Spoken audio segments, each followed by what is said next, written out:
I would, welcome George for and thank him for taking, request for our request for he is accepting our request to give a talk on how to troubleshoot problems when you're tackling aortic aneurysms. And the best man in the field today, I think, and probably one of the topmost the guys in the world, I would say, I would rate George as one of the best in the world in terms of tackling. I think most of you would agree, or probably all of you would agree, that there's nobody better than George when managing complicated cases and then managing the complications of those cases. And we have seen it happening live in one of our meetings where there were certain issues and all, and he bailed himself out so beautifully after that. So I feel that there's nobody better than George, and being such a wonderful, besides being a great cardiologist, of course, he has studied the aorta so beautifully that to him, like it's like Virat Kohli or Sachin Tendulkar, he sees the ball like a football, and every ball he probably hits for a six, or maybe name Dhoni also for that matter. So I think nobody better than George to take up this topic. So may I request George to start off with his presentation? We are just touching about 60 people. So I would request George to start off, please. Thank you very much. Thank you so much, Dr. Bedi. I hope I can live up to all your expectations. I was given a very vast topic. I have on my own pruned it down to what you're seeing on the screen now. I was supposed to cover dissections as well, but maybe we'll do that another day. Yes. Now I have selected a few points which I'd like to get across to you.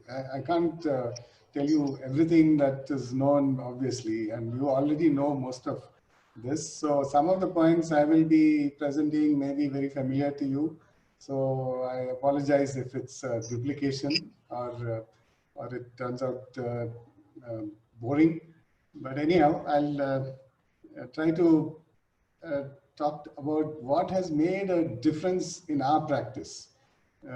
There may be small points or big points, but each point I've listed has made a huge difference in our outcomes and helped in reducing complications. So let's get going. I thought I'll just put this up. This is a diagram showing the attachment zones of endografts in the aorta. And they are sometimes also known as Ishimaru zones, but Ishimaru actually described 0 to 4, and all the others were added on. So today we'll be dealing with zones 3 to 11.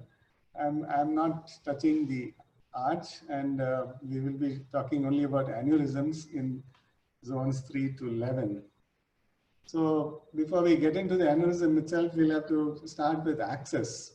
And one of the most important things in access is to know beforehand what your access is going to be like. And I have found that this CT angiogram is a great way of knowing the anatomy of the common femoral artery. And luckily today, CT angiograms are done regularly for all endovascular cases. Only thing is you must insist that the study includes the common femoral artery so that you get this information. And if you look at the usual window, you just see a white blob as the femoral artery. But if you change that to a bone window, then you see the calcium separately. And in this case, in the right common femoral, there is calcium visible on the posteromedial aspect. And you can also know that this is common femoral because you can see the femoral heads right under the artery. So before you go in itself, you know that there is calcium here. And there is another type of image called the maximum intensity projection, which shows the calcium even better. And so in the same case, you can see there is calcium in the common femoral artery on both sides. And if you look at it in an oblique or a lateral view, you can see that the calcium is posterior. So which is good, which means that you can access the common femoral from an anterior direction, which is what we do, and you should not have problems. And we went on to do the repair that you see on the right. But this is another case where there is a lot of calcium, and here the calcium was anterior, and we didn't look at the CT scan. And after we finished the case, when we had deployed ProGlide sutures, but the sutures, when we tied them off, the bleeding didn't stop. Obviously, there was calcium in the wall, which prevented the edges from coming together well. And so we had to press for a long time, and we managed to escape. But if we had looked at the CT well, we could have probably avoided the points where there is calcium and got a better result. So the first point I want to make is that when you do a baseline CT angiogram, make sure that it includes the common femoral arteries, and study the CTA using bone window and the maximum intensity projection images to plan your access. So after that, you get into the case, and we all know the anatomy of the femoral artery, and we want to puncture the common femoral artery over the femoral head. So we now use ultrasound in all our cases to guide our femoral artery puncture. And we have all become familiar with using this probe. We hold it with the left hand and puncture with the right hand. And the middle image shows you the what we call the Mickey Mouse image. You see the SFA and the profunda as two large ears, and the femoral vein as the face of Mickey Mouse. So this is too low. So you got to move up, and when you move up, you see this common femoral on the right, which is much bigger, and a little deeper you'll see the femoral head. And we puncture with a needle that is called the echo tip needle, and you can see the tip of the needle inside the common femoral artery. So here you're punctured dead anterior, and you're punctured the common femoral, and you know that you're above the bifurcation by 1 or 2 centimeters, and you know that there is no calcium in the wall. So the ultrasound tells you all this in one go. And so this needle that I talked about is manufactured by Cook. It's got this label on top called Echo Tip. And once you put the needle in, you use the micropuncture set, pass the wire, the coaxial dilator. So this is the micropuncture set. I think all of you are familiar with this, but I thought it's worth repeating this because it's a really important bit of equipment. So there is this needle which allows this nitinol wire to go in. Then you remove the needle and pass this coaxial dilator. The inner of this takes the overnight, and once it's in, you remove the inner and the wire, and then you can pass a 035 wire. So my second point is that always use ultrasound guidance for common femoral artery puncture. Have a vascular ultrasound probe available and be familiar with how to use it, and use the echo tip needle to puncture the artery. And in fact, this year's Society of Vascular Surgery guidelines have said that ultrasound guidance is recommended for percutaneous access to improve procedural success and decrease the rate of major complications. And this is a grade 1, that is a strong recommendation, and the quality of evidence is B. So it is very much recommended. Now, the needle that comes with the micropuncture kit is a 21 gauge needle. This is a much finer tip than the ordinary needle that is available in most labs, which is an 18 gauge needle. And if you look at the tip, the 21 gauge needle tip is considerably smaller than the 18 gauge tip. Now, and it has a shorter bevel. Now, why is this important? This is the problem with long bevel needles. You could have half the bevel in the lumen of the artery and half the bevel in the wall of the artery. And then when you pass a wire, you could actually create a dissection. Whereas if the tip is a fine tip, you cannot be half in, half out. You will be either fully in or fully out. So when you get blood back, you know that you're in the lumen, and when you pass that overnight wire, you're not likely to dissect the artery. So always use fine tip needles to puncture any artery, whether it's an open artery in a cut down or percutaneous. Both can result in dissection if you use large or a long bevel needle. And should you use a percutaneous approach or should you use a cut down for the femoral artery? This year's SPS guidelines say that a percutaneous approach is safe and an acceptable alternative. And they say they've given it a grade 1 recommendation. That means they're strongly recommending it.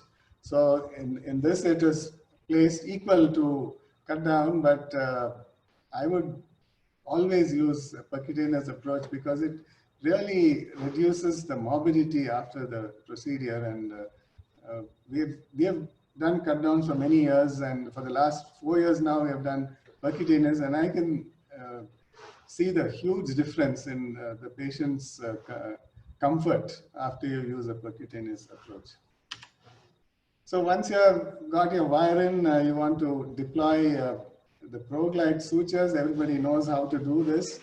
And earlier on, when we did not use ultrasound, we used to do this. We used to puncture the left femoral artery and bring a pigtail over to the right common femoral, and then make the loop of the pigtail face you, and then puncture into that loop so that you go right in the middle of the artery on the anterior aspect. Now this works. Only thing is you don't get all the other information that the ultrasound can give you. But on 3 occasions, after I got in, I forgot to remove the pigtail. And then I deployed the ProGlide sutures, and then I couldn't remove the pigtail. And when I tried to pull the pigtail out from the left femoral artery, I could feel the ProGlide sutures getting pulled. And if you try to remove the ProGlide sutures, it will only tighten the knot. So I was really stuck as to how to release this pigtail catheter. Now what I'm talking about is this. So there is this ProGlide suture which has gone through the wall of the artery and gone through the pigtail. And if you pull either end of the suture, you will only tighten the knot. And I initially thought that the only way out is to get my surgical colleagues to come and release this with a cut down. But then I figured out that if I open the track down to the artery a little wider, I could get under the knot with a forceps and then pull up. And when I did that, the knot came loose. And then I could just pull one end of the suture and remove it. So this has saved me on 3 occasions. But I don't face this problem now because I use ultrasound guidance. But I see a lot of people still using that pigtail technique. So they should be aware of this potential problem and how to get out of it.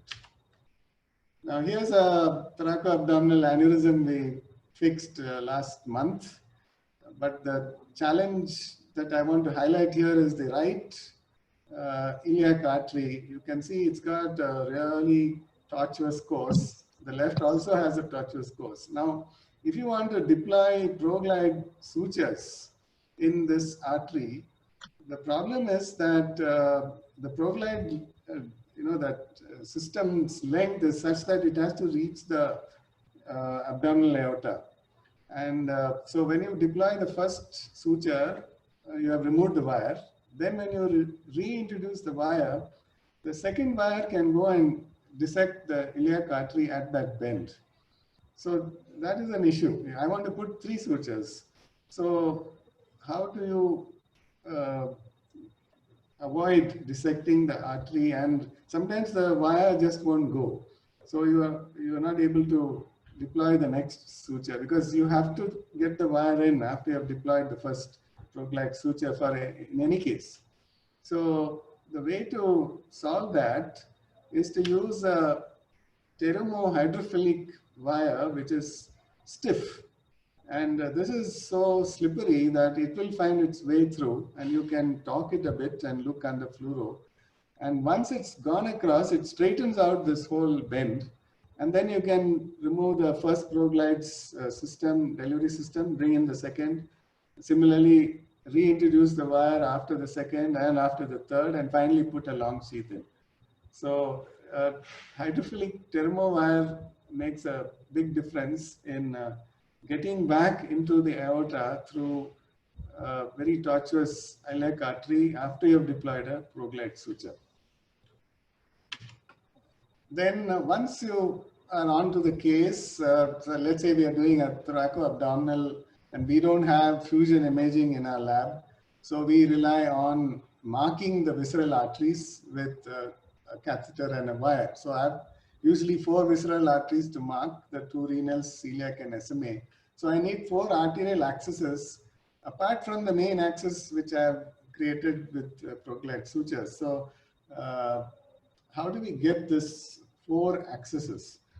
It's not a great idea puncturing the femoral artery 4 times.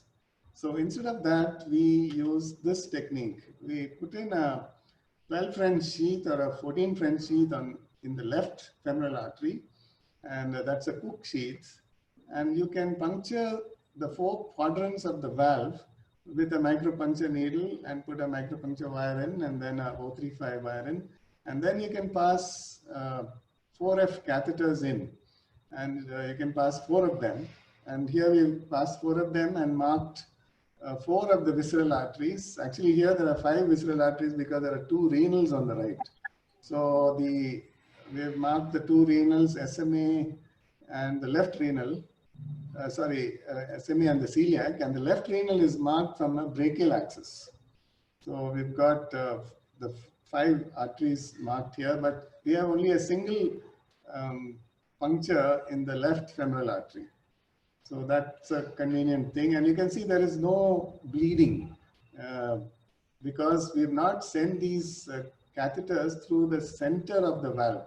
We have actually punctured the 4 quadrants of the valve. It's a rubbery kind of material and it stretches nicely. So once the catheter is in, it sort of grips the catheter and there's no loss of blood. So once you've got your arteries marked, now we want to get to work. So what is the first catheter and wire that you will pass into the aorta? Now everybody's got their own choice of catheters and wires. So if you have something that works, by all means go ahead. But I'll just talk about what we use. And we use what we call the JR Ketch Glide combination. And everybody in our lab is familiar with this. And it's basically a 6 French Judkins Wright diagnostic catheter, which I've marked with a red arrow. And this is a exceptional catheter. Because there are so many companies which make Judkins Wright catheters, but the Cordis Judkins Wright is the one that has these unique properties. It's got a wire braiding which prevents it from kinking, and it gives you very good torque. So you can torque it, make it look in any direction you want. And then at the end of it, we attach this Y connector called the Ketch, which has a push-pull kind of valve and a side arm. And then we pass this hydrophilic Terumo wire through it. And this is available in 3 different lengths. Sometimes when you do long exchanges, we use the 300 or 400 centimeter length. Then we have angled and straight and stiff and soft. So we can have various combinations of length, angulation and stiffness. And at the end of this wire, you should use a torquing device. And I find this very useful. So you fix it onto the wire and you get very good control of the direction of the tip. And I would strongly suggest you try this. So this combination of the 6F Cordis JR catheter, the Ketch and the Glide is what I put in first. And this catheter preserves its curve at the tip much better than the guiding catheter of the same shape by the same company. And both the catheter and the glide wire are steerable, so you can do a lot of maneuvering. And you can do angiography with the wire inside the catheter. So there is room around the wire inside the catheter to do a fairly decent angiogram. So you don't have to pull out the wire every time you want to do a test shot. And there is also room enough to pass a 035 and an 018 wire. And that's very, very useful, as you will see in our later on and in our fenestration wiring, how these, when you have two wires, you can, it helps to cannulate fenestration target arteries.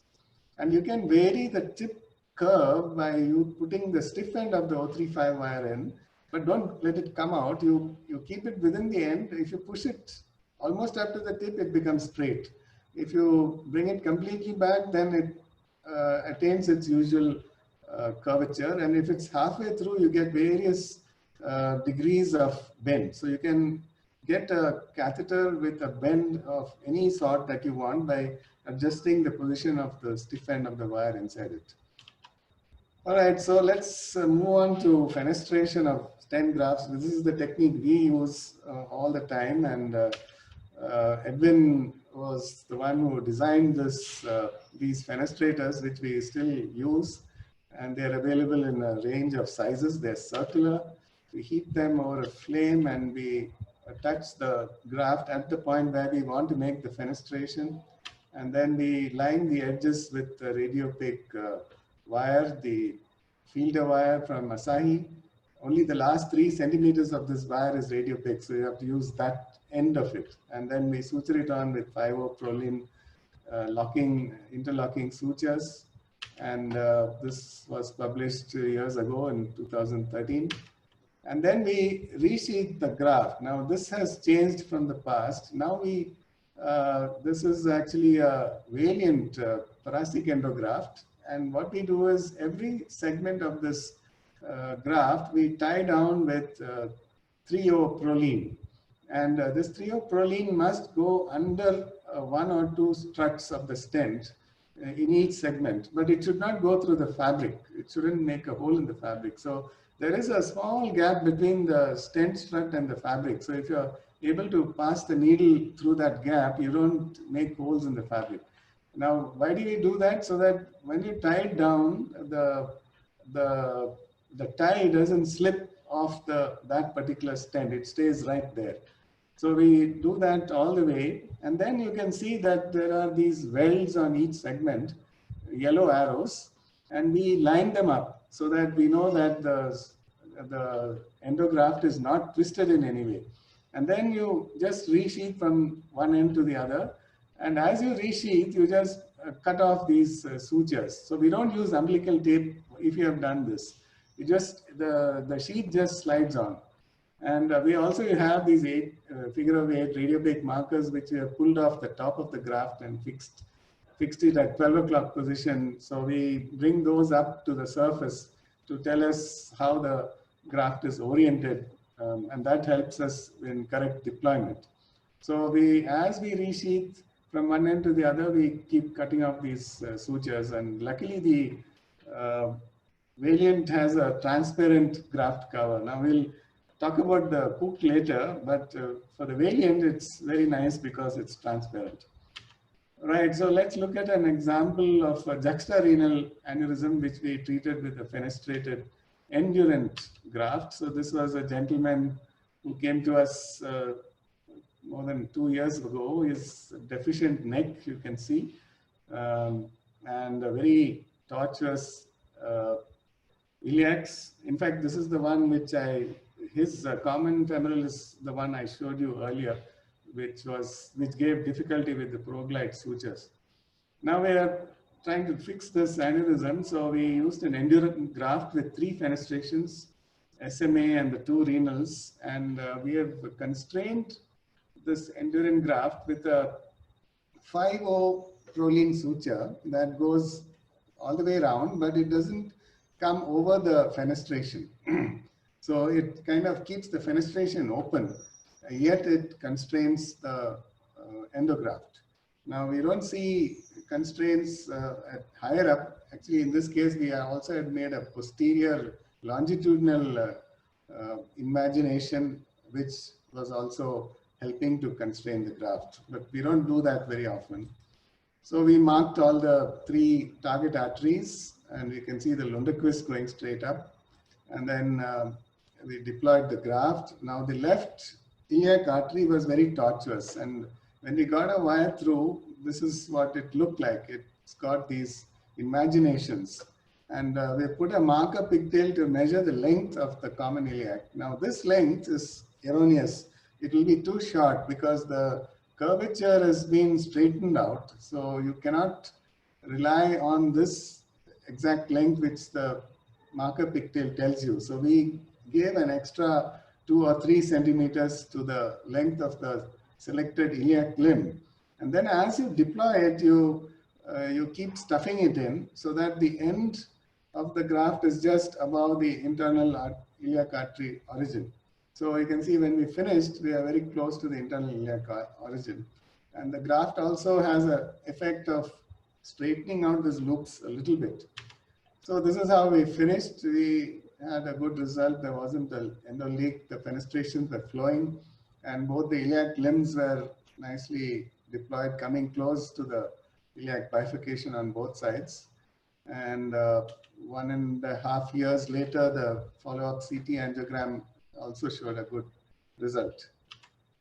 Now we have moved further from fenestrations to mini cuff augmented fenestrations. Now I'll explain what I mean by that. And we use, so now we can use fenestrations in large aneurysmal areas. Now, you know, generally you use fenestrations in sealing zones where the endograft touches the aortic wall, and in aneurysms you use branches. So you have fenestrated and branched endografts, or a combination of the two. Now, if you want to use a fenestration inside an aneurysmal zone, you could run a risk of endo leak, a type 3 endo leak coming around the fenestration stent, because the overlap between the fenestration stent and the fenestration is just the edge of the fenestration.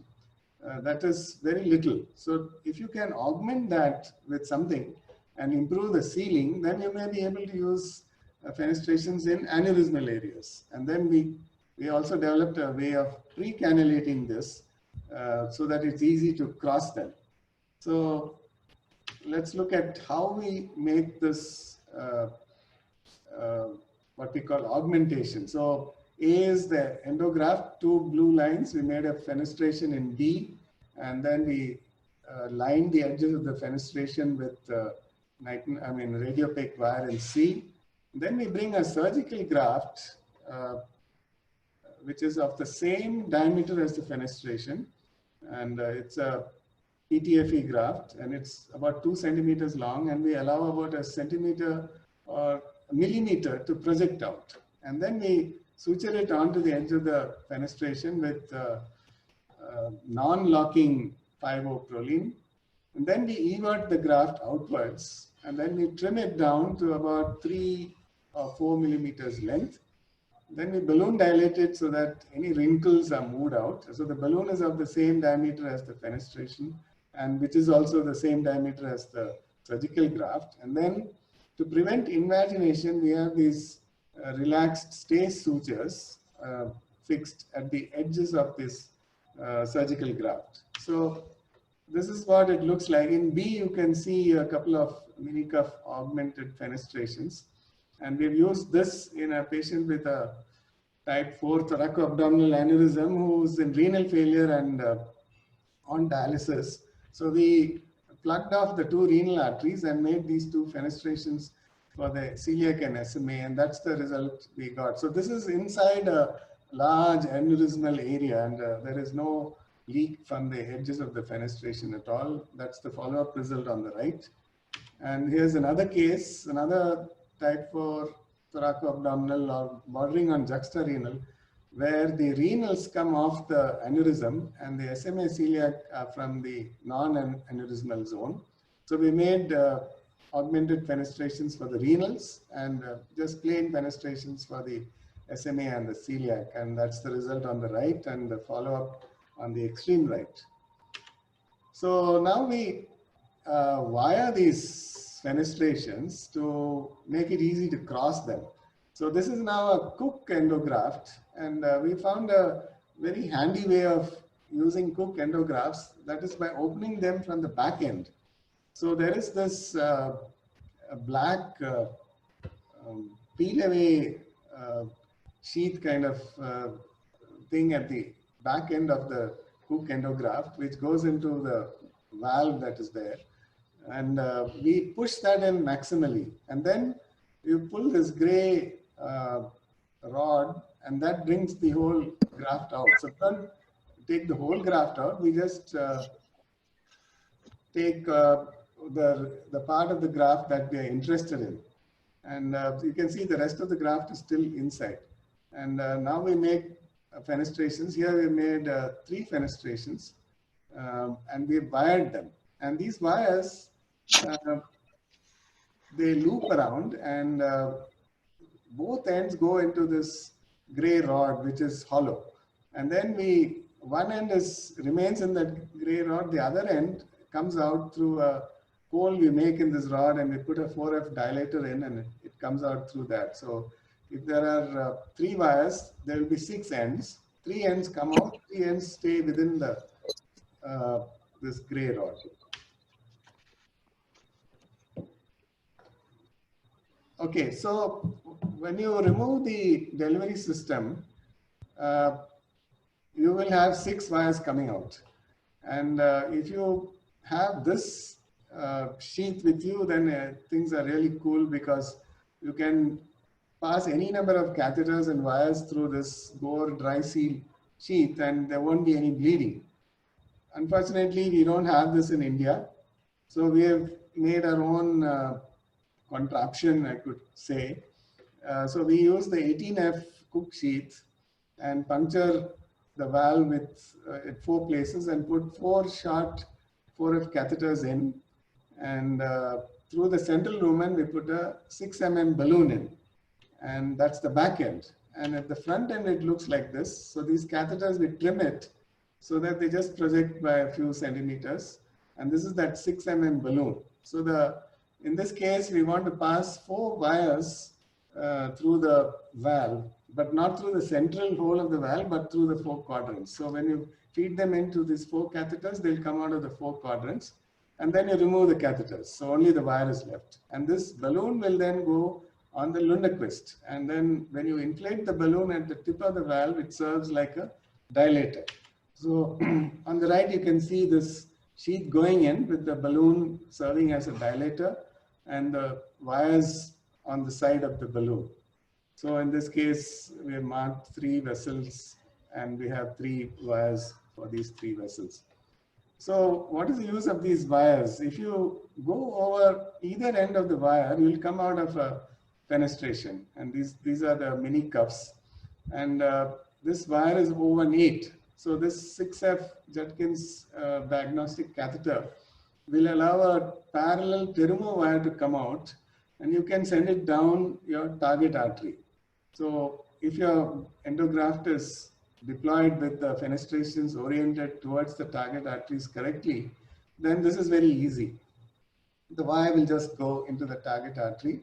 Similarly, from the other end of the wire, you can go into another target artery if it's a loop that goes through 2 fenestrations. But if a fenestration has its own independent wire, then only one end can be used, the other one is lying free. So you can use wires, a shared wire for 2 fenestration, or a single wire for each fenestration. This technique was published a couple of weeks ago in Vascular, and we'll now see how we use it. So this is another juxtarenal aneurysm, and very short neck, and you can see that a regular intrarenal repair will not work.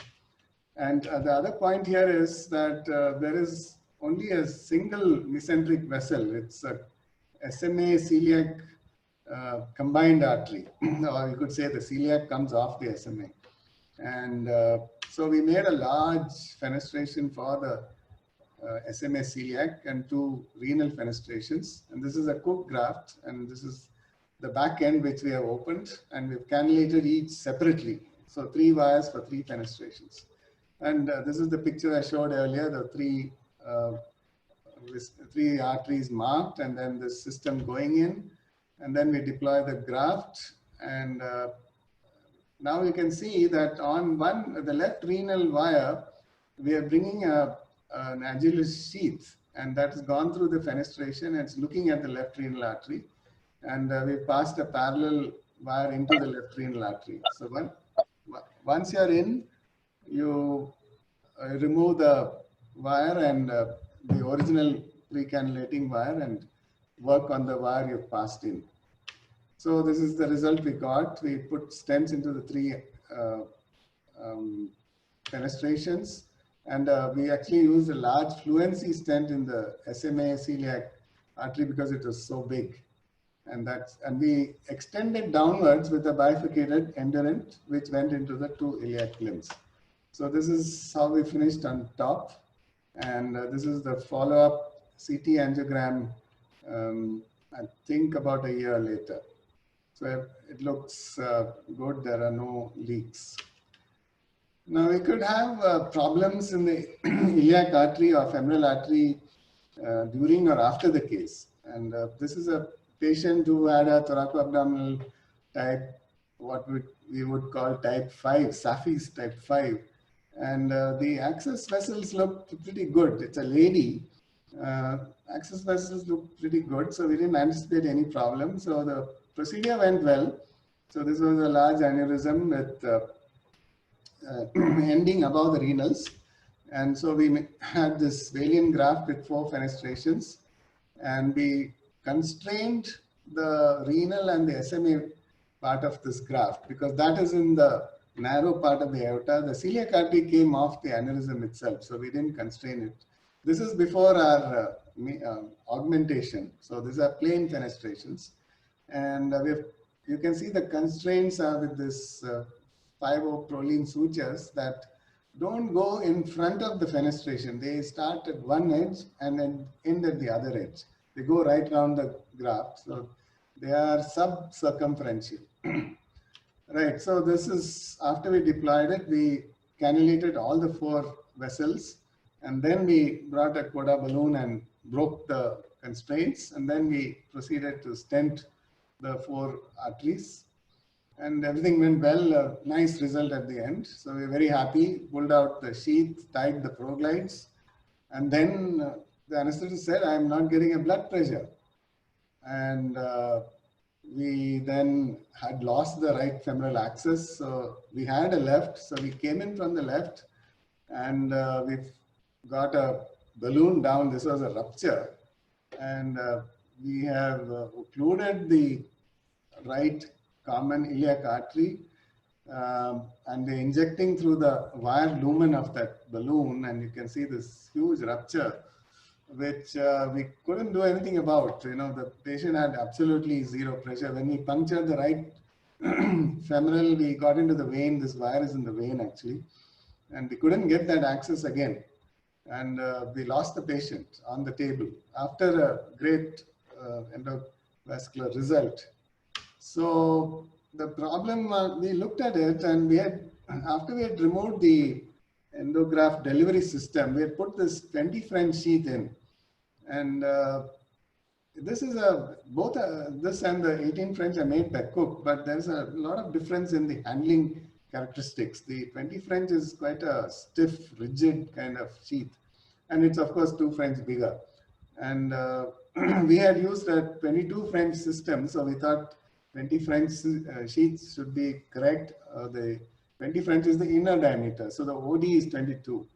Now we have realized that whatever size device you use, you can even use a 25 French endograft delivery system. The hole you make is closed by an 18 French sheath because there is some elasticity to that puncture that you make. So 18 French is enough. Besides being smaller, this sheath is much more flexible and it doesn't traumatize the iliac so much. So after that case, we've never had this problem again. And we only use 18 French sheath. Even if we have deployed a endograft which has a delivery system up to 25 French. And the other things, two other things we do is at the end of the case, we pull the sheath down to the just above the inguinal ligament and do a sheathogram to see if there is a rupture. If there is, you just put the dilator in and push the sheath back up. So you don't even need a balloon. You can stop the bleeding.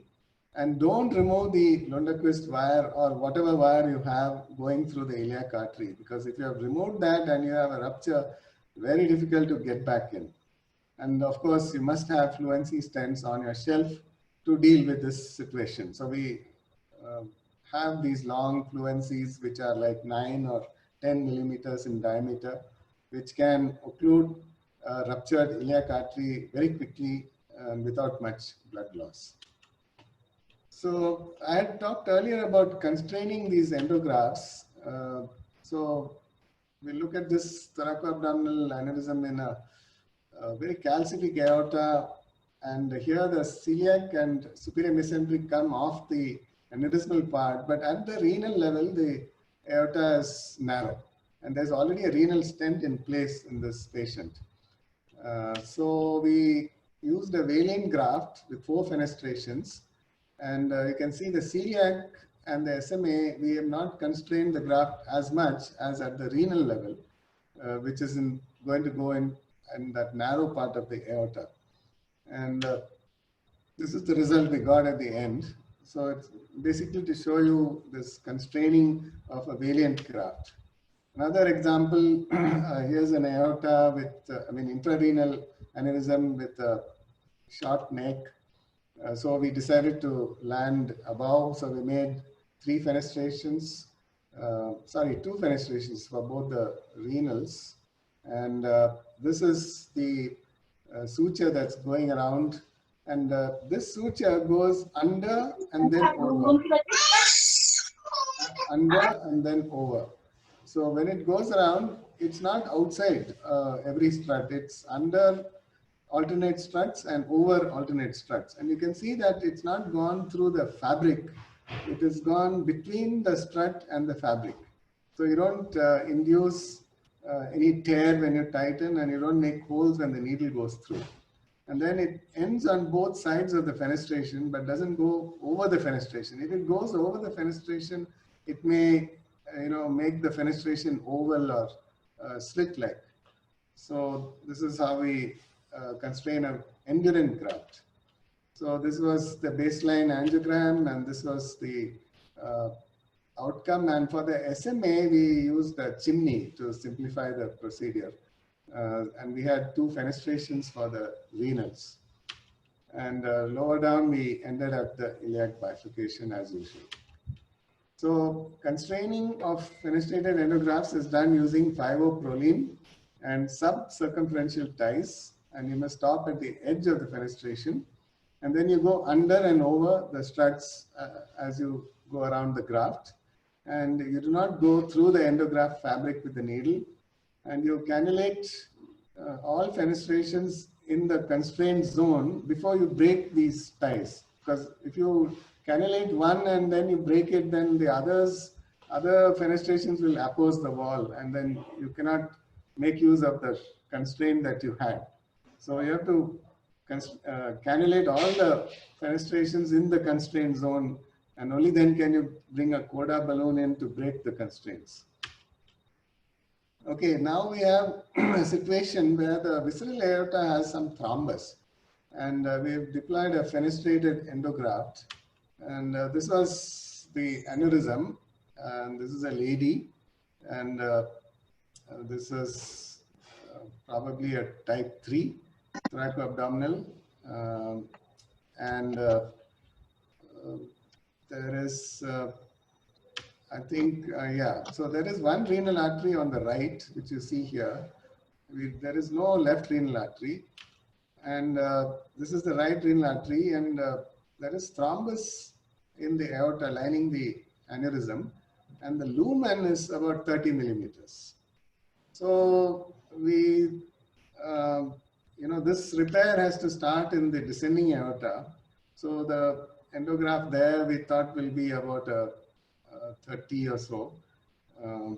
And then here, we need another 30 because it has to match that. So I think on top we use the 32-28 tapering and then put this 30 into that 28 lower part of the descending aortic endograft. Yeah, that's what we did. So in the descending aorta, we had a 32-28 tapering. And then in the visceral aorta, we had this 30-30-192. And then lower down, we had the bifurcated 32-16-166 in the intrarenal abdominal aorta. And cuffed fenestrations with wires. And we have constrained the visceral segment. And then after deploying it, we cannulated the fenestrations, brought the coda balloon, broke the fenestrations, put the fenestration stents, finished the case. Great result. No endoleak. But yeah, this was how we finished. Some type 4 leak there, but we don't expect that to persist. But next day, she became acidotic and lactates went up. And then she developed fever, hypertension, tachycardia, went into septic shock, renal failure. And within 48 hours, she was dead after a great result. And this kind of sequence of events made us think that it must have been a mesenteric ischemia due to embolization from the aorta. And that must have happened when we brought the coda balloon in and dilated the graft to break the constraints. And that would have kind of squeezed the thrombus and toothpasted it into the SMA. So we now don't dilate endografts in the abdominal aorta if there is thrombus in the aneurysm, because you may dislodge thrombus and cause mesenteric ischemia. And also in the abdominal aorta, in the visceral segment, we try to use the smallest endograft that you can get, which is actually 22 millimeters. So that, you may even avoid constraining them completely. So after this event, we very luckily stumbled upon this tapered endograft from Cook. So we'll see a case how we use it. This is another thoracoabdominal aneurysm. And we need, this is probably a type 2. We're going to start the repair way up there and end in the common iliacs. And this whole thing is lined with thrombus. So really dangerous for embolization. And so this is the angiogram. We're going to start a repair over here. And the common, the celiac artery was occluded very fortunately because it made our job simpler. So we just have to deal with the SMA and the 2 renals. So we use this Cook graft, which is the TX2 32-22-162. So it's got a 10 millimeter taper, and that is really helpful for us because the 32 on top will overlap nicely with whatever descending aortic endograft you've got. And 22 will bring the diameter down so much that you don't need to constrain this graft at all. And you can extend it with a bifurcated graft, which is 25 or so. So we have opened the back end of this graft, 3 fenestrations, cannulated them like before. And here we have deployed it. And you can see how rapidly this taper is occurring. It's 32 on top and 22 below. And so in this visceral segment, we didn't have to constrain and we didn't have to balloon. That's the most important thing, because the thrombus lying outside shouldn't get disturbed. So this is a Valiant 32 on top. And then there is this 32-22 coming down, which has these 3 fenestrations. And right at the bottom, we have a Endurant bifurcated 25-16 in both limbs. And that's the final result of this case. So these tapered visceral aortic endografts preferably use the 10 mm taper because that really brings the diameter down. And we want it as low as possible. And unfortunately, there's nothing smaller than 22. And some visceral segments are actually much smaller than 22. So we may still have to constrain. But they are large enough on top to overlap the endograft in the descending aorta, and they're small enough in the abdominal aorta to avoid constraining. And of course, they should be long enough for good overlap on both ends. So Cook has a 160 millimeter length and a 200 length. So the 200 gives plenty of overlap zone on both ends of the endograft. There's another problem called guide wire bias in the fenestration zone. And if you have a small aortic branch taking off at right angles on the side of guide wire bias, that is one of the most difficult branches to cannulate. So here's a thoracoabdominal aneurysm. And if you look carefully on the right side, there are two renal arteries. The upper renal artery comes off this narrow portion, and there is a bend in the aorta there. And it's coming off that bend. And there's the lower renal artery here. So this renal, the upper renal on the right is in a very unfavorable position because the guide wire will bias everything towards that side. So even if you constrain the graft, it will be biased to that wall and it will always be opposed to the wall. So there is not going to be any room to maneuver outside the graft. So we made a, that is the yellow arrow shows this upper right renal artery, which is going to be where the guide wire is going to bias. And the lower right is well away. And so we hope to end our repair above the lower right. And we made a fenestration for the upper right. And of course, for the celiac SMA and the left renal. So this is what we made. We took the same tapered Cook endograft and we have mini cuffs for 3 fenestrations, but no cuff for the right renal. And we wired everything and we made the right renal a little low so that when you come out of the fenestration riding on this wire, you head towards the right renal artery. So this is the baseline angiogram. Right renal is up there. And this is the marking wire. And we deployed the, we brought the endograft in, the delivery system. The yellow arrow shows the renal fenestration on the right side. It's kept a few millimeters below the marking wire. And then we release the graft. Unfortunately, we couldn't get into that renal artery, try as we might. And there is very little or no space there. So because we had that wire, we could at least close that fenestration. And we put a plug, a PDA device actually, and close that unused fenestration. And the renal on that side, because the graft is opposing it, it will also close up. So there shouldn't be a type 2 leak later from that renal artery.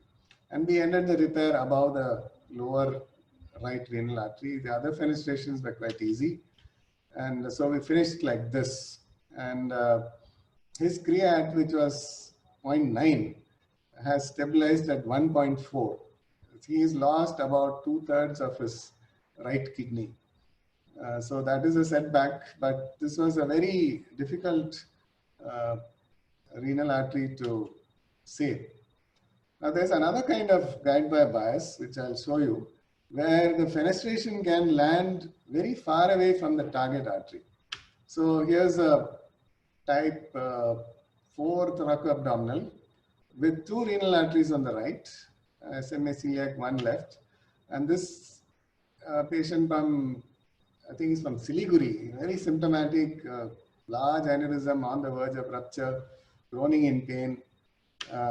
So we planned a 5 fenestrated repair with a Valiant endograft, 26-22, it's got a 4 mm taper, cuffed all the fenestrations. This was before we started wiring them. And so these are the 5 fenestrations, 2 right renals over here at the bottom, SMA celiac, left renal. So when we put the wire in, we found that the wire is biased towards the patient's left side. And we hadn't anticipated this bias.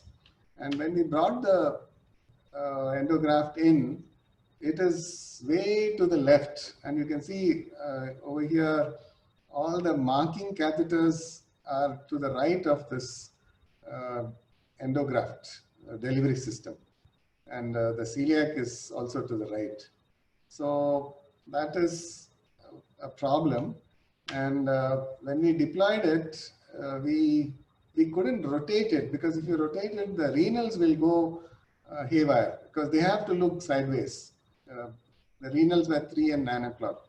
So we had to deploy it as we, with this figure of 8 looking at us. So what happened is the celiac fenestration is much to the left of the celiac artery. So you can see this gap over there.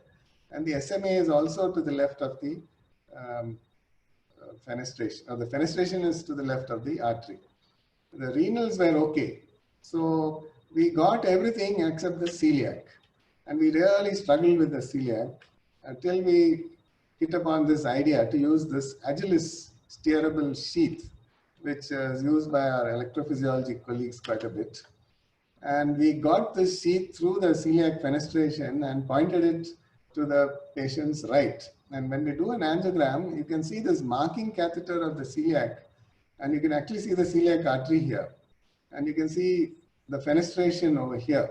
So there's this gap between the fenestration and the artery is going down.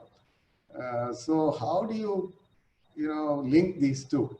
So this Agilis sheath is great for that. So you just drop a wire in from the sheath into this artery, because the sheath is looking down, it goes into the artery. And then over that we passed a 4F catheter, and then we pulled the sheath back and straightened it.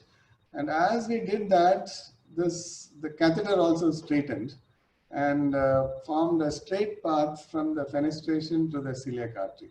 So you can see that happening over here. So we've got it back till there, and then we could advance the catheter over the wire into the celiac artery. So there's the catheter going into the celiac artery. And then it's all very easy. You pass a stiff wire and a long sheath and deploy a stent. And we put 2 stents, first a short covered stent ending in the celiac, and then a self-expanding bare metal stent going into the hepatic artery. So that gives it a little more support. And then we use the same Agilis for the left renal, which is not wired, it's a cuffed fenestration. And this sheath is able to nose its way through that fenestration into the left, towards the left renal artery through the fenestration. We've already stented the 2 right renal arteries. And so this is the final result. It was quite nice. And this is the lateral view showing the celiac that we fixed, SMA, and that's the bifurcated endograft that goes into the common iliac arteries. So the stent that we put into the each branch, it can fracture. And in India, we have this LifeStream stent, covered stent, balloon expandable, and we have this V-graft, peripheral. This is more conformable than the LifeStream, but both of them are pretty thin, single layer of graft material. And we also had this one earlier called the Silene. It's made by Insitu Technologies, an American company. So we actually started using a lot of the Silene because they were offering a lower price. But there was a price to pay. And you'll see that in this case. So this is another thoracoabdominal who came with a rupture.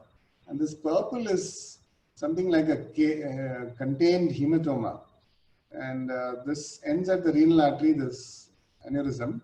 Starts in the mid-thoracic. And this is, the yellow arrow shows that contained rupture. It's outside the calcium of the aorta. So quite symptomatic. And here's the aneurysm ending at the level of the renals. And this is the endograft we used, a Valiant with, I think, 4 fenestrations. Here the celiac is quite high. The top of the graft is on the right of the image. And this is the SMA, and through the SMA fenestration, you can actually see the right renal fenestration. And this is the left renal fenestration.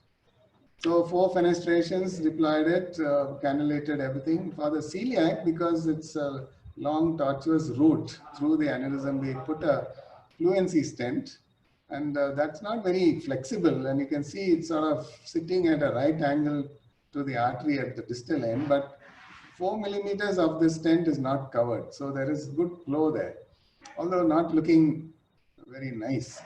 And the other 3 fenestrations, we put this Silene stent. So this was May 17. And then he came back to us in December 17, asymptomatic. But when we did this CT angiogram, we saw this. The SMA stent was in 2 pieces. And the point where it broke, the stent had sort of collapsed to occlusion. And there was thrombus. The yellow arrows show the thrombus in the part of the stent just where it broke. And the aorta is of course patent, there's no endoleak, but the SMA stent is in 2 pieces. And because he's asymptomatic, he's obviously collateralized from the IMA. And we didn't do anything because suppose you open this broken half here, you may not be able to get into the broken half distally. And you would have a lot of endoleak while we're doing all that, and this thrombus may migrate down, and he's asymptomatic. So we decided to leave this alone. But for the other 3 stents, here's the broken Silene stent marked with the red arrow. So for the 2 renal Silenes, we lined them on the inside with self-expanding bare metal stents, the Everflex. We get them in 2 centimeter lengths. And similarly for the celiac, which had that angulation at the tip, we took a bare metal stent, self-expanding beyond the tip to sort of straighten out that sharp angulation. So this is what we did with the celiac. And then followed up a 1.5 years later, all these 3 stents are doing well. Here on the right, you can see the celiac stent where these 2 bright dots is the end of the fluency, and then the next 2 dots are the self-expanding stent going beyond and smoothing out this bend. Renals are doing well, and SMA, of course, is in 2 pieces, the SMA stent. Now you can see this large IMA, which has taken over the role of the SMA. Right, so now we have another case where the Silene broke, and this is also SMA, and here there was a leak, but sort of a contained leak. So this is an angiogram through the SMA fenestration, and you can see the distal SMA here and the 2 halves of this broken Silene. So we bridged that with a fluency endograft and got a good result.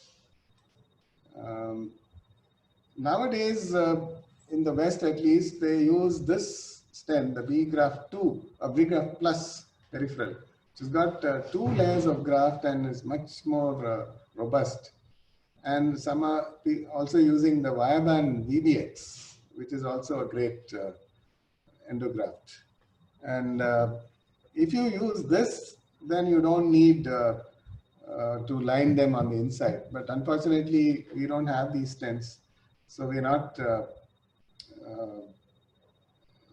in a position to use them. So currently, what we do is to line all these covered stents with self-expanding bare metal stents when we use it in the abdominal segment. I've been talking continuously. I don't know if I should stop for questions or just go on till I finish. I suggest you finish, George, and then I think there will be, I'm sure, a lot of questions. Okay. All right. So I've got only another 6 points to go. Okay. So you can also get a disconnect of the fenestration stent. So here's a patient with thoracoabdominal. We've seen this a little earlier. We had a renal stent put in earlier. The left renal is stenosed. This is quite some time back. So there's a Cook graft which we have opened from the top end. We made 4 fenestrations, deployed it, and there was this small leak around the right renal artery. We didn't know where it's coming from. We blew up the stent a little more, still there. Then we put a glue in the sac, still there, and put a Parma stent in the overlap zone. Then it went. So there was a an overlap problem between the fenestrated stent and the next stent below. Then he did well, and there was no leak. This was in 14. And then in 15, he came with a leak. And this time, it was a totally different situation. The fenestration stent in the right renal fenestration had popped out. And it was looking in a different direction altogether. You can see that stent there and the fenestration here. And there is contrast coming out and a large endoleak and repressurization of this sac. And we really couldn't get into this stent from this fenestration because they are looking in different directions and they're not coaxial. Really struggled. And then we fell back onto our usual lifesaver, the Agilis sheath, and got the sheath out of the fenestration and then straightened it out to look at the stent. And then with the sheath looking at the stent, we were able to put a thermowire down the stent and then a catheter over it. And then we were able to put a stiff wire, and then it brought the stent back into alignment with the fenestration. And then we put a long stent to bridge that gap and made sure it was quite robust, and projected it by a whole centimeter. And that was the final result. And this is a follow-up CT now showing no endoleak in that. This is a follow-up CT probably 2 or 3 years later. That stent is still doing well. All the fenestrations are doing well. A lot of calcium in this aorta. Right, so now we'll talk about how you can preserve flow into the internal iliac arteries when you extend your repair to the external iliac artery, which is zone 11 now. And this is a complex thoracoabdominal extending into the common iliac arteries. And there are 2 right renal arteries, and the internals are coming off a narrow segment of the common iliac. The end of the common iliac is narrow, and that's where the internal comes off. So it's a bit of a problem. The usual iliac branch device won't work here because there's no room near the internal for that. And also there is all this tortuosity, a lot of complexity to this case. So we decided to do it like this. We had a 5 fenestrated graft in the visceral aorta, and we had this iliac limb with a single fenestration, which is cuffed and wired for the internal iliac artery. And we made 2 of these, one for each side. So we deployed the aortic one first, and that there was another graft above that, and that's the celiac being cannulated. And then we brought these 2 pieces in, right one first and then the left one, marked the renals from the internal iliacs from the brachial, and had to do a kissing balloon to create some space. And then we didn't have enough support trying to bring a stent in. So finally we got the support by creating a femorofemoral wire loop over which a 10F sheath came over, and then through this 10F sheath we brought a 6F sheath, and that went into the internal iliac and delivered the stents, and we were able to do this on both sides. So a femorofemoral wire loop over which a 10F contralateral sheath comes provides the necessary support to introduce internal iliac stents through a coaxial 6F sheath. And so finally we got this result. All the 5 fenestrations in the abdominal aorta and the 2 internal iliac fenestrations were stented, and this is the follow-up result. The aneurysm is thrombosed, all the stents are patent, and especially the internal iliacs are flowing. And right, so we can use the same technique, that is using the iliac limb, making a fenestration on the iliac limb for in another situation where you want to preserve the inferior mesenteric artery. So this was done last month, very complex. I showed you this earlier where we talked about the iliac tortuosity. So this patient has a something equivalent to a type 2 thoracoabdominal. There's saccular aneurysms in the thoracic aorta and this huge fusiform one lower down. His inflammatory markers are very high, so probably a Takayasu. And this aneurysm was 14 centimeters across and a lot of thrombus. He was also very symptomatic. And all his visceral arteries were occluded except the inferior mesenteric. So this is the sole blood supply to his abdominal viscera, and the two renals get collaterals from the internal iliac artery. So in this case, we have to preserve this IMA and the two internal iliac arteries and exclude this aneurysm from possibly the subclavian down to the common iliac. So we put the first graft, the Valiant, just beyond the subclavian, and then a bifurcated graft. And then this bifurcated graft was extended with two iliac limbs on both sides and ended in the common iliac. And the left side, the lower limb had a single fenestration for the IMA. And that is looking dead anterior because the IMA origin is anterior. And we marked the IMA with this Agilis sheath, which is curving downwards. And this graft is ending at the iliac bifurcation.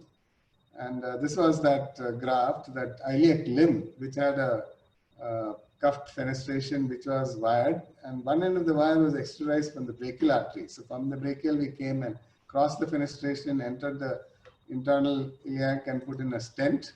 And that's what you see in the left panel. There is two stents here. One is a balloon expandable live stream, and inside that a self-expanding bare metal stent. And it's projecting into that limb by maybe 5-6 millimeters. And that's the two iliac limbs. And you can see there's large IMA collaterals going up and supplying all his viscera. And renal function stayed good. And he's gone home on immunosuppressive therapy.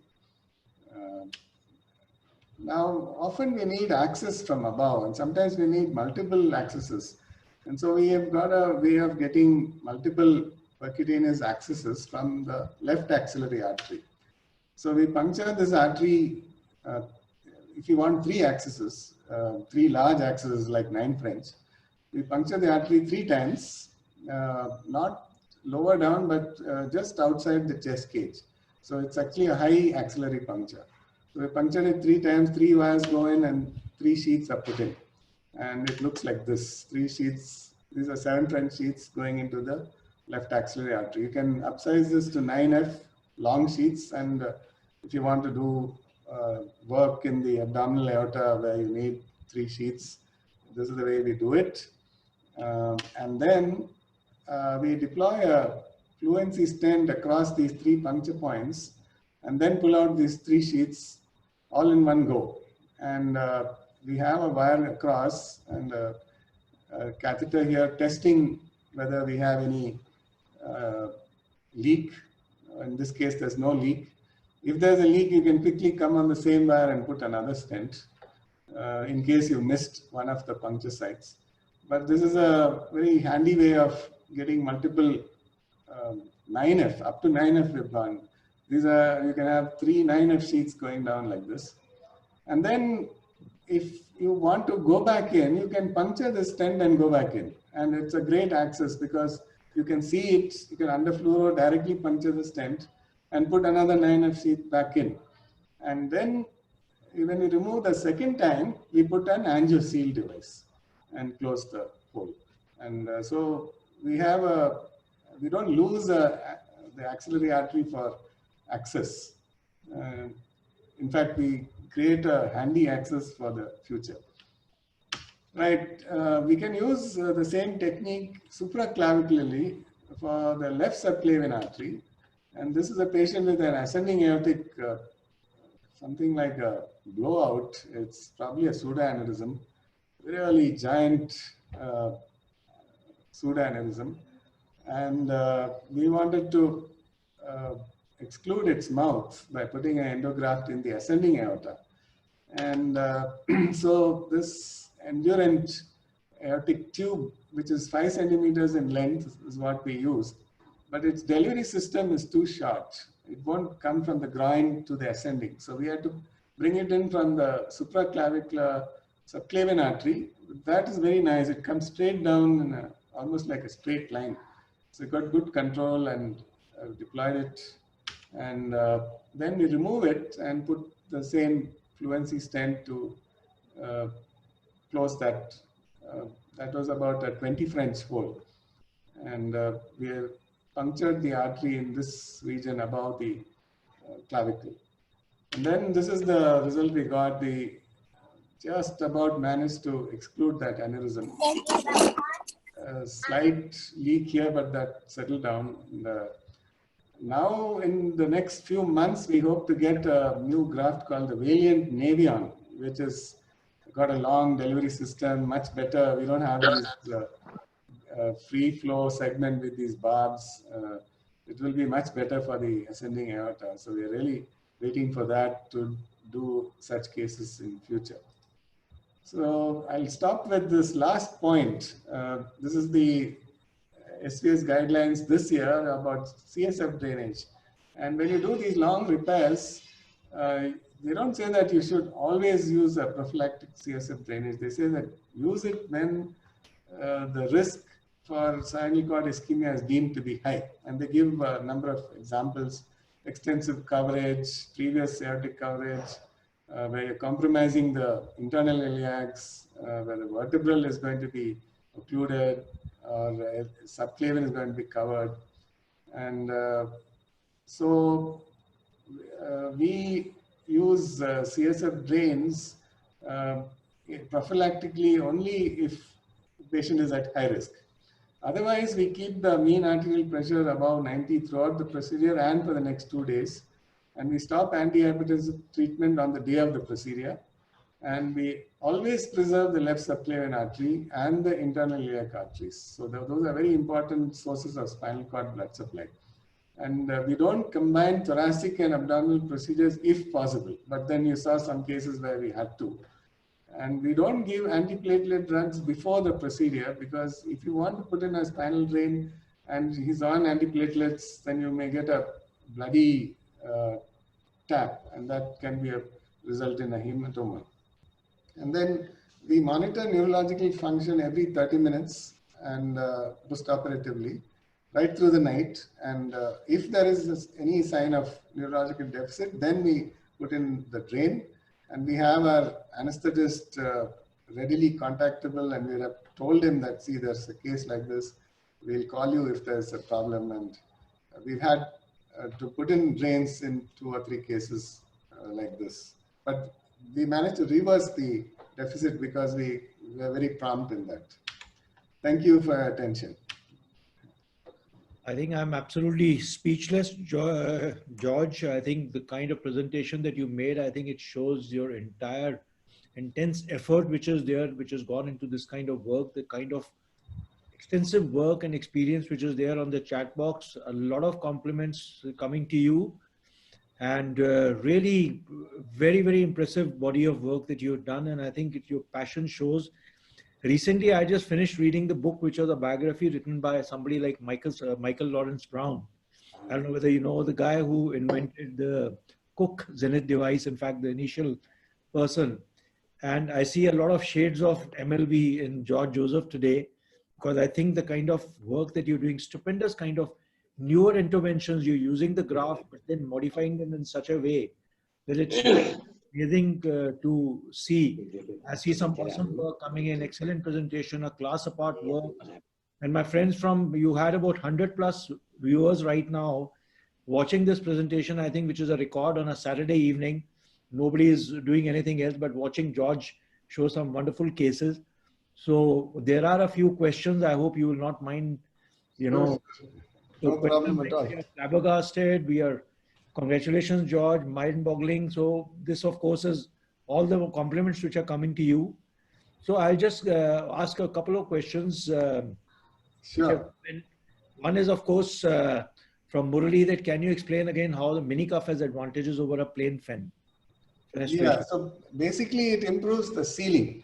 So mini cuff increases the overlap between the fenestration edge and the fenestration stent to about 3 or 4 millimeters. Otherwise, it's just 1 millimeter. So if you have a leak from around a fenestration stent, there's very little you can do about it. You can only keep blowing up that stent and hoping that the leak will stop.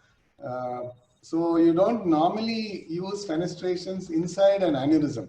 You only use fenestrations in the landing zone where there is a branch taking off. Inside an aneurysm, you are expected to use branches, a branch device. Now, when you have cuffed fenestrations, because you have better sealing around the fenestration edge, you can use a regular cuffed fenestration. So that is the advantage. So the cuffed fenestrations, they don't have a direction to it. See, branches are either down or up. Cuffed fenestrations can be used upwards or downwards or horizontally. So that's an advantage. And they also need shorter stents to reach the target because they are not, hanging way up, and then, branches require covered stents which are 6 or 8 centimeters long. Here we just need 2, 3, or sometimes 4 centimeters, very rarely more than that. So that's the main advantage. Great. Will it impede resheathing? Using Covera stent because we find it very, very soft kind of a stent. So we always prefer to use the balloon expandable ones. But would you consider using a Covera anywhere in this one, the new BARD stent which has come in? If I'm not mistaken, it's a self-expanding covered stent. Is that correct? Correct. That's right. Yeah. I did use the fluency in 1 or 2 of these fenestrations where the path was long. So nothing wrong with that, but what we want is, good radial strength at the fenestration edge. That's why we use balloon expandable covered stents. And then we line it with the bare metal stent so that, it doesn't fracture in future and it absorbs the movement. With each respiration, these branches, they move up and down and they put a strain on the rigid covered stent. So to overcome that, you put this self-expanding stent, and the combination should theoretically work. We've never seen a fracture of a balloon expandable covered stent lined with the self-expanding bare metal stent. But then our experience is probably not enough to make that statement very... So Dr. George, you're being very, very modest. I mean, I don't think anybody will have more experience than you. This is just stunning wizardry. I mean, this is phenomenal. Yeah. So Absolutely phenomenal work. Has asked, do you find any difficulty that when you're resheathing the device after making these micro cuffs, especially making those 4-vessel fenestrations, how difficult is it to resheath in these cases? Yeah. Okay, that's a very, very valid question. So we don't use, let's say we're going to make cuffed fenestrations on a Valiant graft. Now the Valiant graft, it comes in 22 French, 24 French, and 25 French.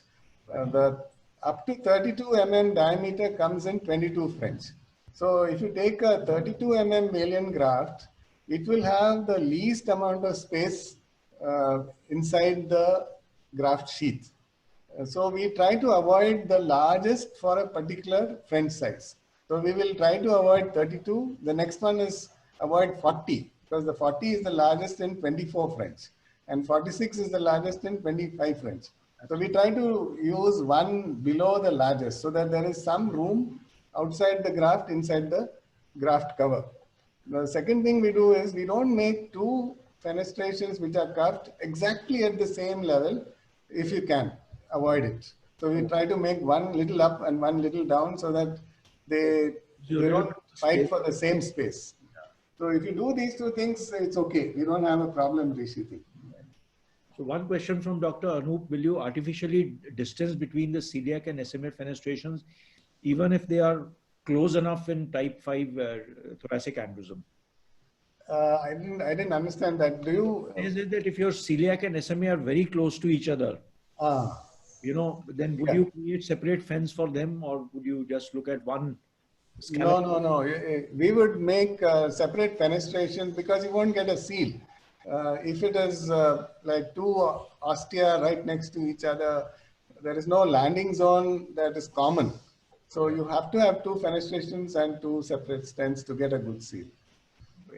But you saw one case I showed where the celiac and SMA have a common origin. Absolutely. And the first branch is quite a way in. So there is a landing zone. So there we were able to put a large fluency and get a seal. Right. Then Dr. P.C. Gupta would want to know again the rationale and how to do the pre-cannulation that he's talking about. Right. So cannulation, which we do, I think we also do. And if you could explain again, what do you do in the pre-cannulation, just to make it very clear why we are doing and what we are doing. Okay, so the pre-cannulation is basically passing a wire through the fenestration, and both ends of the wire come out through the groin at the end of the delivery. So you can pass a catheter over this wire and cross the fenestration very reliably because the wire is there. And once you cross the fenestration, you pass a parallel wire through the same catheter into the branch that you want to cannulate.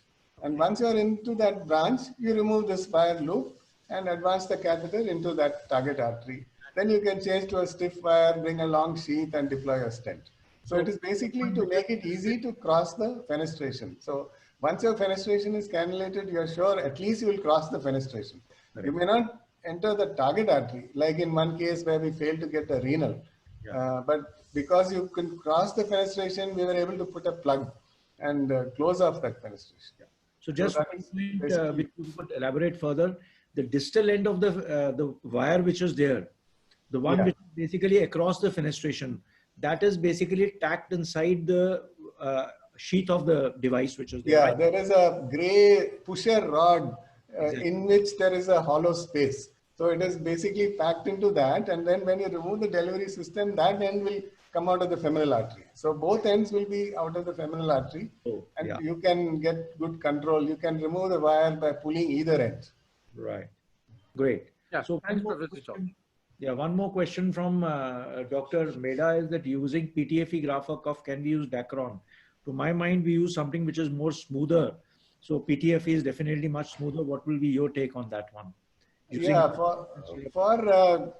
for making these cuff fenestrations, we want a graft that is as low profile as possible. So this thin wall ePTFE is what we use. Right. And so that has we want to have as little bulk as possible. So we trim the length also to 4 mm. So that also reduces the bulk. Right. Amrish Satvik, my colleague, is asking, so the mini cuffs are projecting out about 4 millimeters. And do you feel that is it the Cook device which is better suited for mini cuffs, or it works both with Medtronic as well as the Cook device or any other device? It works well for both. It's a question of what is the diameter of the endograft.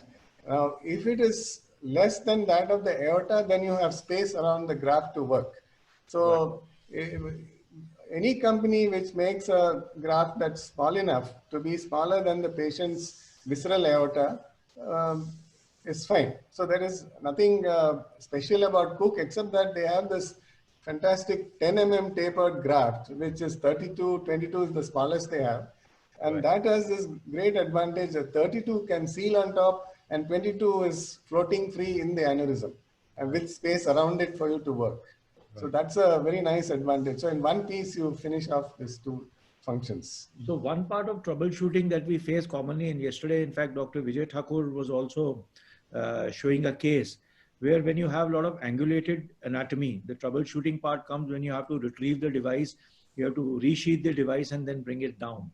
Many a times because of cannulation, because of the tortuosity and the angulation and sometimes a lot of calcium, your device tends to, it just doesn't come into the sheath again, and it gets caught up in one of the barbs. How often have you faced this situation, and how would you manage those kind of situations? I When need to understand. you're taking the nose cone back, when you finish deploying the device, now you want to take it Right. back, and you have a badly angled aorta. Normally you would like to bring it in the straight course and then resheath the device, right? Right. Sometimes you have a problem where you have an angulated end out there, and then you're not able to bring down your nose cone down, and it gets stuck inside. Either it gets caught to one of the barbs or something of the sort. So what would you do in those situations? The barb should be actually pointing outwards. Yeah, but it tends to get caught in the edge of the thing, basically because of that nose cone. The tip of the edge of the nose cone tends to get stuck in that thing. If you understand, that is a tough situation. I think you have to try to push back up and release that catch, and otherwise maybe. The other way, showing one case where he was doing it and he pulled a strut down in that one. The bare strut of the device got fractured and broke down. He did show one case out there. I do remember.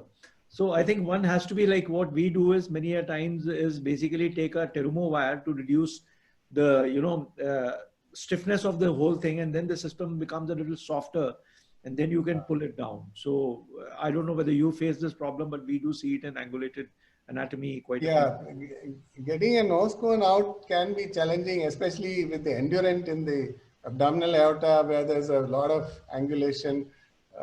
There what we have done is try to push it up and then make sure that the cone is nicely fitted onto that spindle. There shouldn't be a gap over there. Atul has mentioned, and this is something that the company people also sometimes tell you, that push the abdomen on a side, that you keep on pumping the abdomen on one side and it tends to get disengaged. I wonder how it works, but apparently it does work. The other thing is to rotate it. If you rotate it, it usually works. Of course. But pushing the abdomen thing has worked for me on occasion. Right. It just changes the geometry by a few degrees. Yeah. Okay. So what we do, Robbie, is that we just put in a Terumo in those cases. We replace the stiff wire with a Terumo, or bring the soft end of the Lundquist wire inside, and then toggle it a little bit. So it tends to work most of the time. So this happened with us last week also, which I'll probably share the case next time when we show. So that's one thing. How do you see the role of IVUS in these situations? Because many a times, the vessels, you can't see the origin and all. Of course, we know that the role of IVUS is there in type B dissections and all. How do you see the role of IVUS in tackling these complex aneurysms? I don't know if IVUS will make such a difference, but if you get fusion imaging, that might make things simpler. So if you have fusion imaging, you don't need to go and mark all these vessels, because so that itself saves about 45 minutes. Absolutely. So that is why the Western operators, they come out so much faster, and while they're trying to cannulate in any view, they know where is the target. Correct. So I guess that technology in our latest cath lab in Gangaram. So we are using that. It really works very well. It's beautiful, actually. We showed it also. I think that is something which is absolutely, divine. It makes your life so easy to look at that. So a couple of more questions, George. I still have a battery of questions, but I will let the other people take up. From Dr. Ashwin Tumkur, how do you decide on length of device when you have very tortuous angled large aneurysm to avoid missing the distal part of aneurysm from exclusion? So again, look at the role of central line, or how do you really, do your measurements and all? Because when you have a tortuous anatomy, you can never be right in terms of the length that you measure. You always require more. Yeah. So I think it is always better to think of a two-piece solution. So you have two long graphs which are significant. If you add them up, it should be significantly more than the aneurysm. And then you deploy the first one, and then the second one, when you're deploying, you're only worrying about the distal end. And you've got enough overlap because you've selected two long graphs. So this is typically seen in the descending thoracic aorta where there's a lot of tortuosity.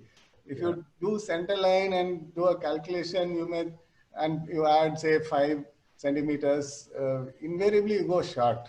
Yeah. So it is best to plan a two endograft solution and have a lot of extra overlap. There's no harm in overlapping. You don't lose anything. You gain a lot by having that margin for error. So a two endograft solution is always good in tortuous anatomy. Right. So one very interesting question from my colleague, Dr. Ajay Yadav, the precannulation wire in Cook can be brought out through the 4 French catheter that you showed just now very nicely, but there is no hollow tube in the Endurant device. So how do you manage to bring the precannulation wire to the groin? No, there is Endurant device. You make a hole in the sheath cover just under the graft, and it comes out of that hole. Same thing for the Valiant. Valiant also, there is no hollow tube. So the wires will be running parallel to the delivery system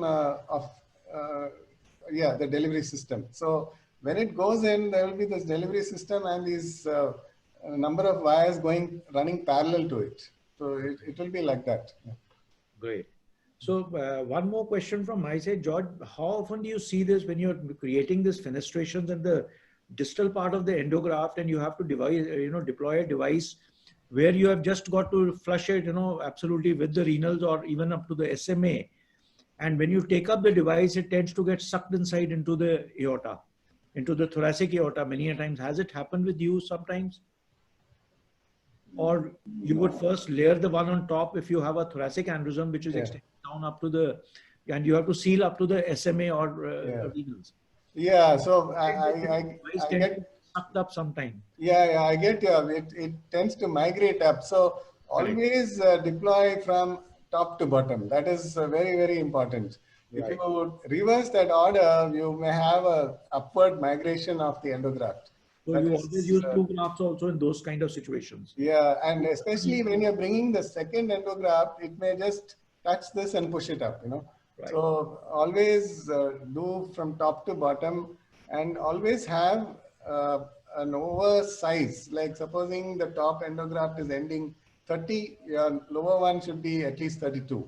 And you need at least 5 centimeters of overlap between the two endografts. Then you get a solid structure created from top to bottom.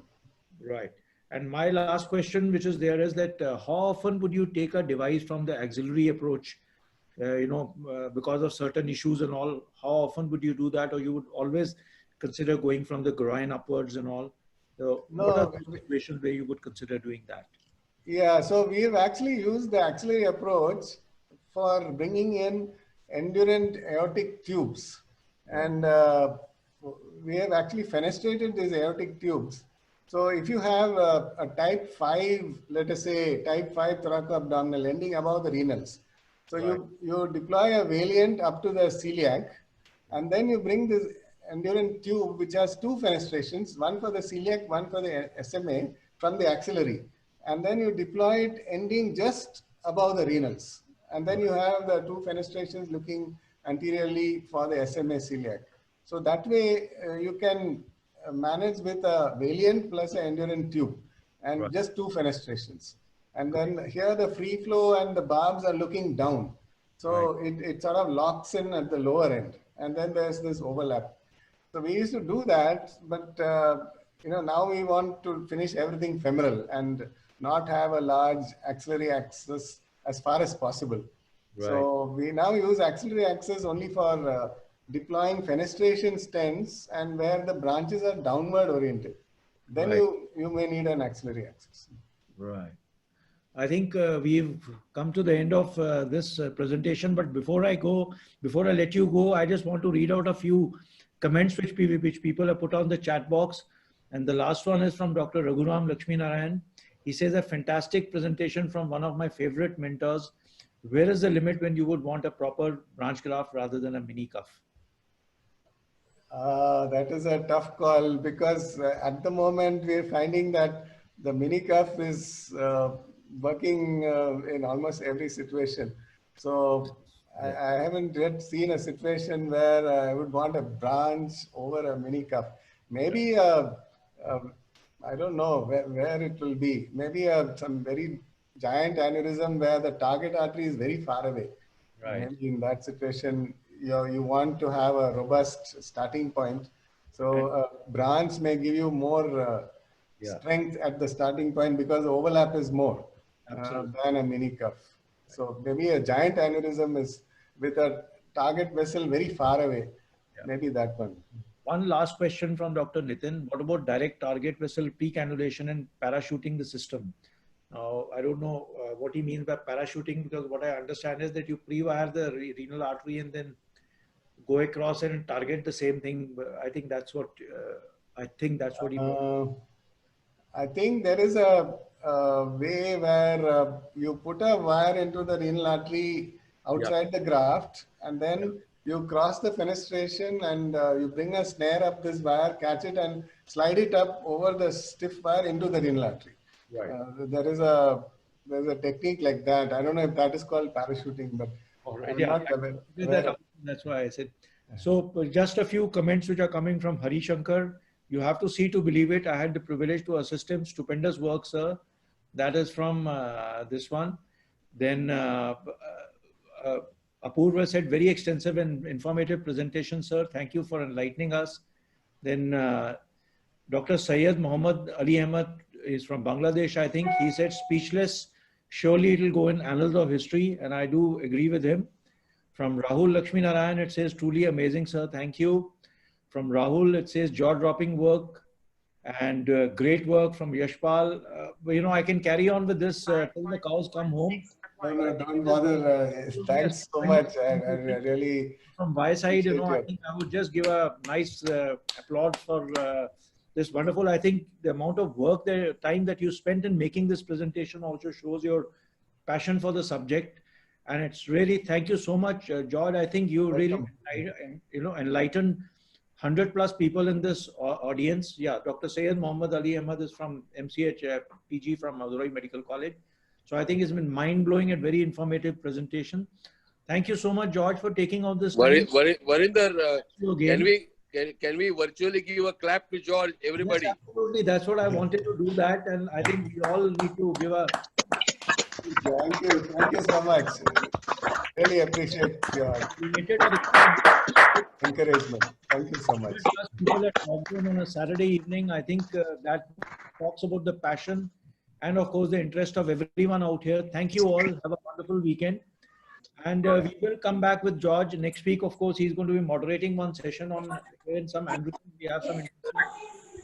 And of course, with George again. Thank you so much. Bye-bye. See you. Good night. Bye. Good night. Thank you so much, George. Bye. Thank you very much.